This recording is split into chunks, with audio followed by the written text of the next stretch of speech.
ഈശോമിശിഹായ്ക്ക് സ്തുതിയായിരിക്കട്ടെ. നമ്മൾ ധ്യാനിക്കുന്നത് വിശുദ്ധ മർക്കോസിൻ്റെ വിശുദ്ധ സുവിശേഷം 9-ാം അധ്യായം 30 മുതൽ 37 വരെയുള്ള വാക്യങ്ങളാണ്. മർക്കോസിൻ്റെ സുവിശേഷത്തിലെ തൻ്റെ പീഡാനുഭവങ്ങളെക്കുറിച്ചുള്ള യേശുനാഥൻ്റെ 2ാമത്തെ പ്രവചനമാണ് ഇന്ന് നമ്മൾ കാണുന്നത്. യേശുനാഥൻ ഈ പ്രവചനത്തെക്കുറിച്ച് പറയുമ്പോഴും ശിഷ്യന്മാർ തങ്ങളിൽ ആരാണ് വലുത് എന്നുള്ള തർക്കത്തിലാണ്. ഈ തർക്കം പരിഹരിക്കാൻ യേശുനാഥൻ ഇടപെടുകയാണ്.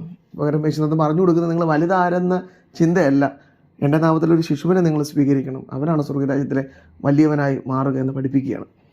ഈ യേശുനാഥൻ എന്തിനെക്കുറിച്ചാണ് ആദ്യം അവരെ പഠിപ്പിച്ചുകൊണ്ടിരുന്നത്? തൻ്റെ മരണത്തെക്കുറിച്ചാണ്. എന്തിനാണ് ദൈവം സഹിക്കുകയും മരിക്കുകയും ചെയ്യുന്നത്? മനുഷ്യർക്ക് വേണ്ടിയാണ്.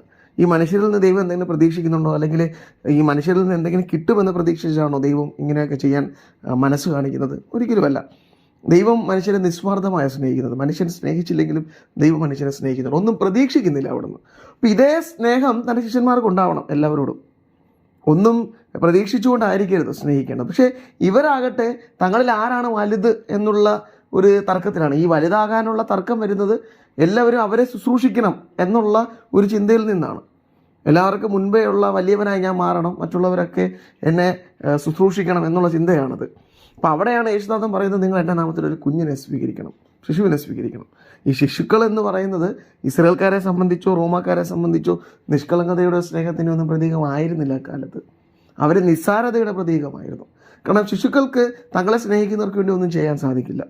എന്നിട്ടും അവരെ മാതാപിതാക്കന്മാർ സ്നേഹിക്കുന്നതോ അല്ലെങ്കിൽ ചുറ്റുമുള്ളവരെ സ്നേഹിക്കുന്നതോ അവരോടുള്ള സ്നേഹം കൊണ്ട് മാത്രമാണ്. അപ്പോൾ ഒരു ശിശുവിനെ സ്വീകരിക്കുക എന്ന് പറയുമ്പോൾ നിസ്സാരരായ മനുഷ്യരെ സ്വീകരിക്കുക എന്നാണ്. നിങ്ങൾക്ക് തിരിച്ചൊന്നും ചെയ്തു തരാൻ സാധിക്കാത്തവരെ നിങ്ങൾ സ്വീകരിക്കണം ക്രിസ്തുവിൻ്റെ നാമത്തിൽ.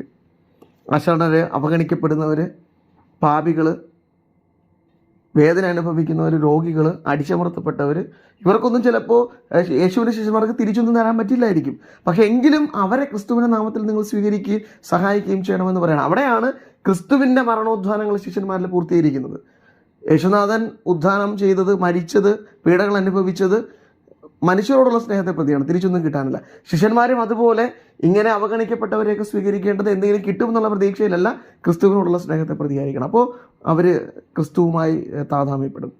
ഓരോ ശിഷ്യൻ്റെയും വിളി അതാണ്, വലുതാരെന്നുള്ള ചിന്തയല്ല, ചെറിയ മനുഷ്യനെ പോലും ശുശ്രൂഷിക്കാനുള്ള ചിന്ത ശിഷ്യന്മാർക്ക് ഉണ്ടാവണം എന്നാണ് യേശുനാഥൻ പഠിപ്പിക്കുന്നത്. അപ്പോൾ ആ ഒരു ബോധ്യം നമുക്ക് ഉണ്ടാവാനുള്ള കൃപയ്ക്ക് വേണ്ടി പ്രാർത്ഥിക്കുക. യേശുനാഥൻ അതിനെ നമ്മെ സഹായിക്കട്ടെ.